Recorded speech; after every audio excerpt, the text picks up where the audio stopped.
Hello everyone and welcome to the Massive Dynamic Builder video. Today we're going to take a look at the new version 4 of Massive Dynamic and how to use the new builder. So you want to start off by being on your WordPress dashboard, and to get started we'll just click on the Start Now button. And now we're inside of the Massive Builder where you can add elements to all of your pages. First let's take a look at the 4 menus that are on the top of our screen. The first one is Import Demo. With the Import Demo button, you can import any of the Massive Dynamic pre-built websites, and there are over 60 to choose from, so you'll definitely be able to find the one you need. You also have Site Settings, which will allow you to modify the general settings of the overall site, the Dashboard, where you can manage things on your dashboard, just like in WordPress, and the Preview button, which will allow you to preview the current web page. Down in the bottom left, we can click on this button to open our Elements panel. And inside of here we have all of the elements that we can add to our web page. There's even a nice search feature, so I can type in a word and it will load up all of the UI elements that match that name. And all you need to do to add one of these elements is simply drag and drop it onto the canvas here. And you can see I dropped some text and it has the default text there. So you have your basic elements like text, buttons, images, contact forms, a portfolio or a video. You have structures, which will add things like spaces or rows, or tabs or separators. These will help organize your page much better. There's a ton of different types of media you can choose from to display images or video in cool formats. And there's some unique elements like the Pixflow slider that are only available in Massive Dynamic, so there's a lot of cool UI elements to choose from. There's also some business elements to do call to actions, testimonials, team carousels of all your employees. There's also charts, Google Maps, and much more. And under tab, you can actually add your own tabs into the web page.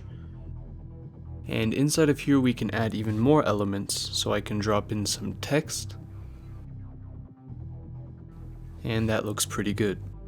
You can also add commerce to sell products on your website.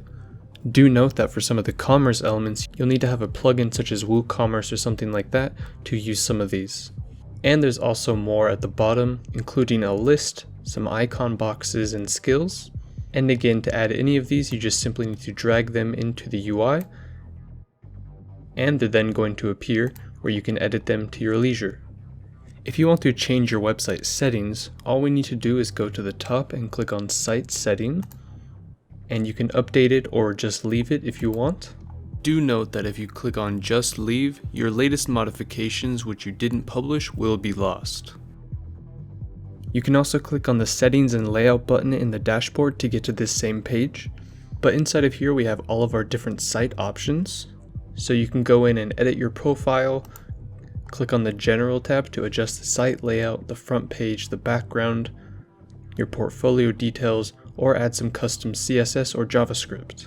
You can also adjust your header, the layout of it, the appearance, which includes things like color and background, the drop-down and mega menu, the business bar, typography, and responsiveness. You can also adjust your content, your footer, your sidebar, branding, typography, social links, menus, notifications, and widgets.